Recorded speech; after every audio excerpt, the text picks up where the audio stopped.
Fam, good? Yeah, thank you. Yours? Yeah. What's going on, guys? Hi, Dustin. How are you? Physically, and what do you think you'll be ready to play? Oh, I'm feeling good. You know, kind of a lot of work in the off season. So right now I'm just building up like a running progression. I'm on one of those weighted treadmill things at 80% weight. Next week I go up for 7 minutes. So the week after I'm supposed to go for 10 minutes, and then the week after that I'm, you know, off that treadmill and running regular, you know, without the weight taken off. So, you know, I'm ahead of schedule.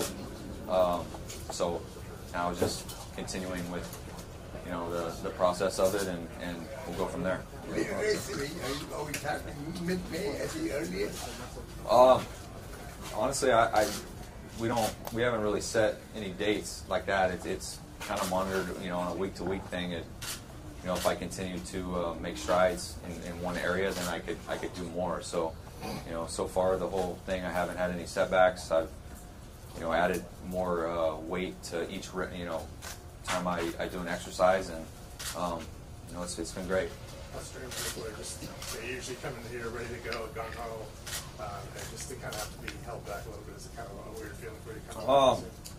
Yeah, but I mean, I'm still excited, you know, and ready to go. It's just, you know, they kind of have to make sure that, you know, we look at the big picture and make sure I'm healthy through the remainder of my career, and I appreciate that from them. I kind of haven't taken that stance before, so it's been great. Do you have any concerns moving forward for the rest of your career that injuries might be a chronic way of life? And if so, what can you do to combat that? I don't feel that anymore. You know, I think that's why the decision to have the surgery was important. If I didn't, then yeah, there would be, you know, kind of an issue. But the way it's worked out, you know, it's the best decision, you know, I could have made. You know, I don't feel like my knee doesn't hurt. I mean, last year, I mean, you know, waking up and walking around was painful. You know what I mean? And it's not fun to live your life like that. So, you know, having the surgery, I mean, I could tell immediately that, you know, I was feeling better. Not one time did I have any pain in the entire process. So, you know, now it's just building strength and getting back to being athletic and things like that, and your body picks that up quick. But you're also an aggressive player, and you're getting up to an age, and if you continue to play in the manner in which you play, there could be other injuries. So how can you combat that? Farrell used to talk about building days off in your regimen and so forth. So is that in play? Yeah, I mean, I should have brought you to my doctor's appointment. Those were all the questions I asked the doctor before I had surgery. I said, listen, man, I don't know if you see me play. I land on my legs about 100 times a game. And he goes, no, I understand. You know, what we're going to do, it's going to basically give you tread on your tire, and you can go crazy again. You know, it's just a matter of building strength around it, and you know, doing the things that you've always done. You're just going to have cartilage now, and I'm not worried about other areas, you know, of anything else. You know, I take care of myself pretty good, you know, with the flexibility, things like that. So, you know, this was just a thing that I had to get fixed, and now that it's fixed, I don't envision anything being a problem. Have you talked to anybody, Dustin, who's been through something similar, the microfracture surgery, and maybe at a comparable time in their career? Yeah. I got information from a lot of people. I talked to some basketball players who have dealt with this. I was pretty fortunate that where I rehabbed in Arizona, he rehabbed a bunch of guys. Amari Stoudemire had kind of a similar deal. So he kind of knew what steps, you know, to take each week and where I was going to be, and it helped me that I'm not very big, so it's less weight putting on my knees. So, I mean, it's been a hard rehab process, like amount of volume stuff to do, but I feel great. You know, I don't hurt. I don't, you know, I'm ready. You know, coming into, you know, or comparing from last year to now, I mean,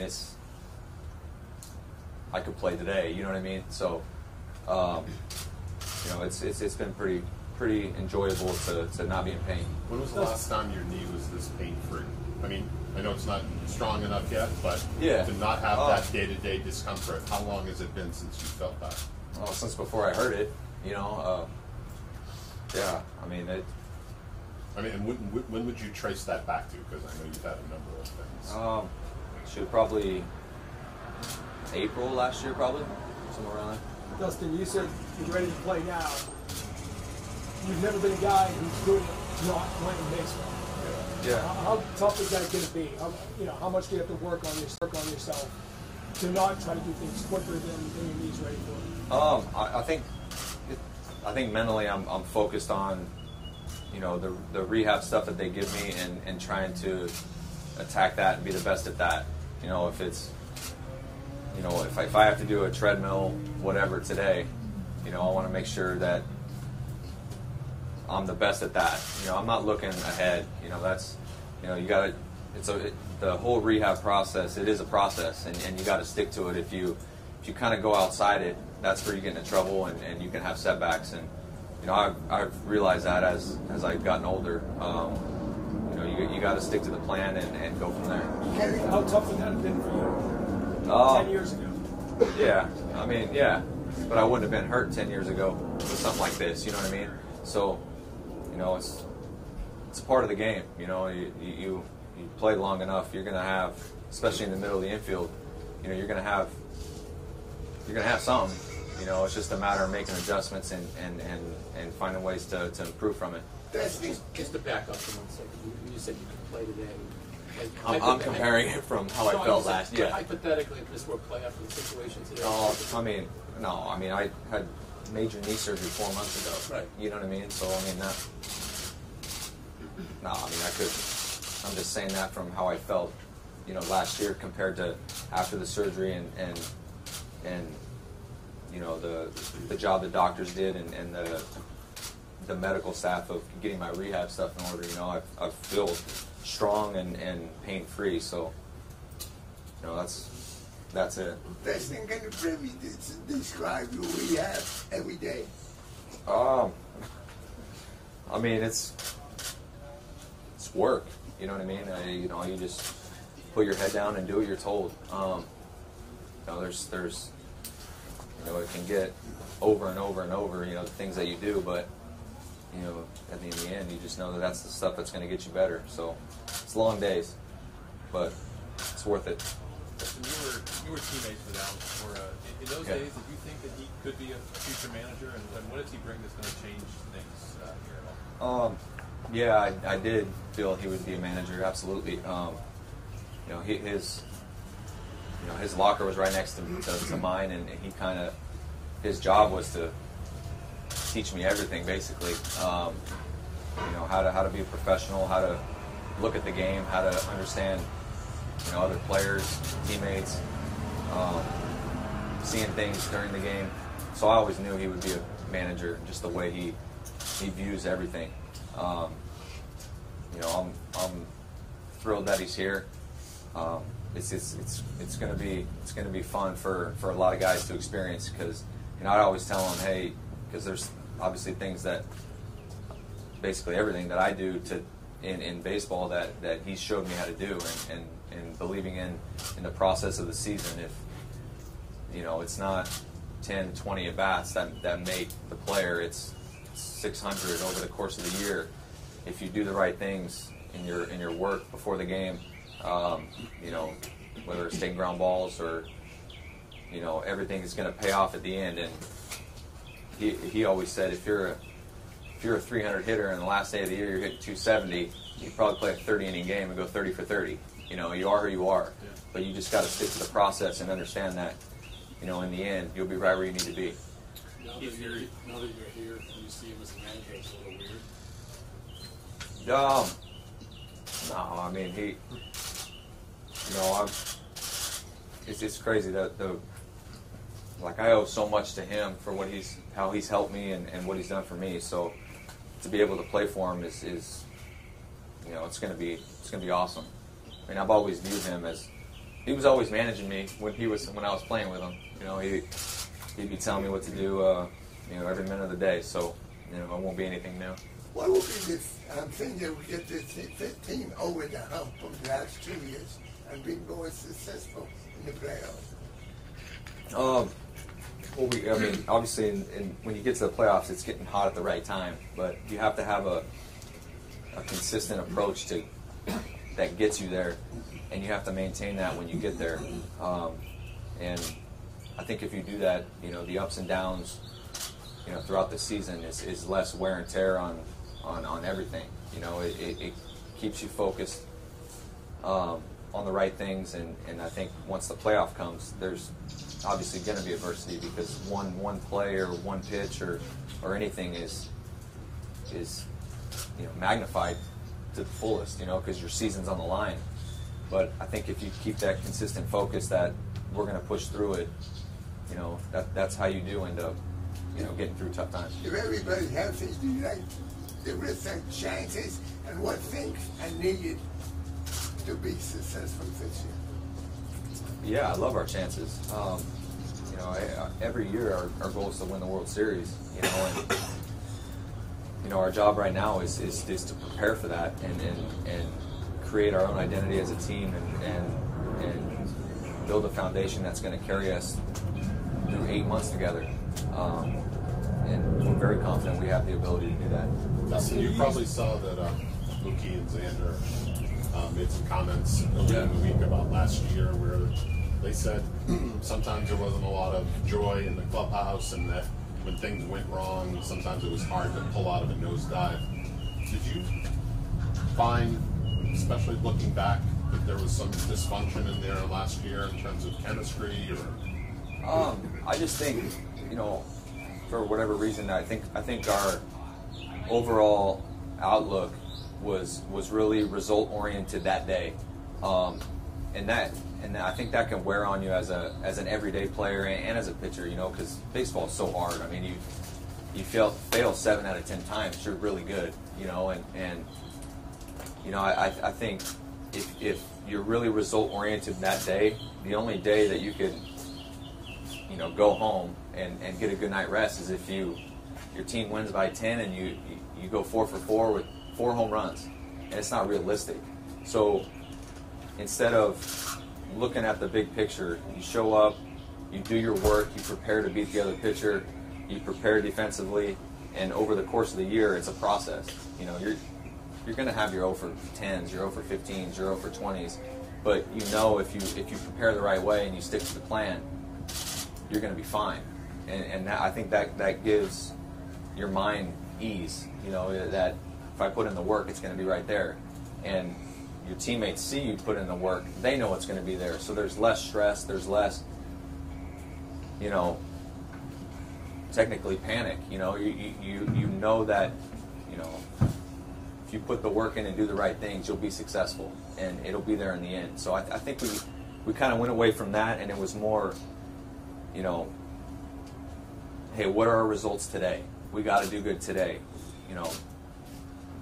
Bogey's got to get 4 hits today. Mookie's got to live up to huge expectations instead of, being who you are. And, that's, especially in this environment, that's how you have to be. You have to be, you have to understand you're going to be bad and you're going to be great. So just keep working and stay with what makes you get to that point, and you'll be fine. What do you do to change that mindset? I mean, what do you do to have a different atmosphere and a different outlook in there? That's what we're here to work on. Spring training's for everything, it comes with, everybody, older players talking about it all the time, and it kind of sets the tone for everything. And that's actually what Alex has built into me, I told the guys, they probably think I'm nuts, but my first year, I was hitting 150 after the first month, and Alex was the one who was like, hey, stick to the process, stick to your work, stick to everything. It's going to pay off. And this is the guy that, you know, everyone thinks he's trying to take my job, but in reality, he's building me into being a Major League Baseball player. And sure enough, the next year, I was hitting like 250 in end of June. And Alex was right there. Hey, you're fine. Keep working. It's coming. It's coming. And I'm one of the MVP of the league. So it's not result that day. Because if you think result that day, you're not going to have any fun. You know, it's going to be a grind that when you get home, you're like, oh my gosh, man. You know, I mean, I don't have hair to begin with, so I'm starting to get a little gray right here too. So we want to kind of tighten that up and have a little bit more discipline with how we approach things. Dustin, this is the fourth time you've had a manager change and working with your coaching staff. What are some of the challenges getting used to a new manager? Obviously, you have a player without score, but getting used to a new coaching staff and the way they work. Yeah, I mean, it's not a challenge. It's you know, listen to everything they say, and we have to execute. You know, they're the ones that are setting the foundation of what we're trying to do. You know, and you trust and believe in how much work they put in, and you go try to execute the best you can. You know, so there's no challenges. We're here so much together. We're going to build our relationship to be successful together. Dustin, a year ago, we were talking so much about David Ortiz and his void in the clubhouse, and it almost seemed like that discussion carried on through the season. How much better equipped do you think you guys are this year to sort of form that new identity? New coach, a year removed from David, kind of a fresh start all across. Yeah, I mean, that, you know, I thought a lot about this. You know, and I'm thinking, man, you know, you guys read all these stories about how we don't have enough leadership and all this stuff. I'm like, thinking about it, I'm like, when did the Red Sox start getting successful, you know, from 2002 or whatever on? You know, they had Tech, but not only did they have Tech, but they had David, they had Trot Nixon, they had Johnny Damon. There's a ton of, you know, core players that were leaders. And then you look at the next championship they won, they had David, Tech, Mike Lowell, Alex. There's multiple leaders. And then 13, you know, there's multiple leaders. So I think our core group, our you know, guys that say we're young, it's my responsibility I need them and they need me. We all have to work together because it's not one leader, and everybody always says that it's not one guy in baseball. It's me, it's Mookie, it's Bogey, it's Jackie, it's Benny. It's our team. So we have to go be together and know that. You know, I know David's gone, but you know, when Tech was done, we were okay. You know, and because he built that into David, and David's built that into me to where, you know, I got to do a better job of finding a way to get everybody to realize that it's not one guy, it's everybody. And that's, after thinking about it, that's what it is. You know, it's not, you know, we need one leader or you know, one guy on the pitching staff and one guy no, we need everybody. And that's what it takes to win at this level and in this environment is for everybody to come together and take responsibility in doing it together. Do you think those young core guys were reluctant to assert themselves last year? I'm not sure. You know, and I told Bogey that he probably, you know, I ended up telling him, but we had a workout before our playoff series, and I'm sitting in the cage by myself, and I was hurting, you know. Bogey comes in, he's the happiest kid ever, and he's like, hey, what's wrong? I'm like, man, Bogey, I don't know if I could. I mean, I'm gonna be fine to play, but well, I hope they throw it right down the middle. I don't know how, you know what I mean? And he goes, oh man, you're gonna be fine, you know. And I go, Bogey, see, that's what I'm talking about. There's some days where I come in and I need you, you know, and we all need each other. So it's okay to be that guy. Let it come out. And I think they're all at a point now where they understand that, and you can see when their personality comes out. You know, Mookie's more vocal. You know, Bogey will be more vocal. Benny's, he'll get there. You know what I mean? Second year. But that's what we need. You know, it's those guys. It's their team. You know, and you know, we got to do it together. Were there things, Dustin, that you guys had to talk about as a team, both after that incident with Machado and with Price and Eckersley? Were there things that you had to discuss as a team about those situations? Yeah, we talked about those things. And resolved quickly anything that was weighing around? Yeah, no, I mean I think as a team, we were together all the time. You know, you know, those things happen. I mean, it's baseball. You know, I think when you sit back and look at it, could it have been handled differently? Without question. I mean, 100%. You know, but it's like everything in life, man. You make mistakes, and then you don't make mistakes. So, you know, you learn from it. You move forward. You understand. You know, if you're in another situation like that, you know, if you want to do something different, do something different. You know, and that's what we all took out of it. Thank you. All right, guys.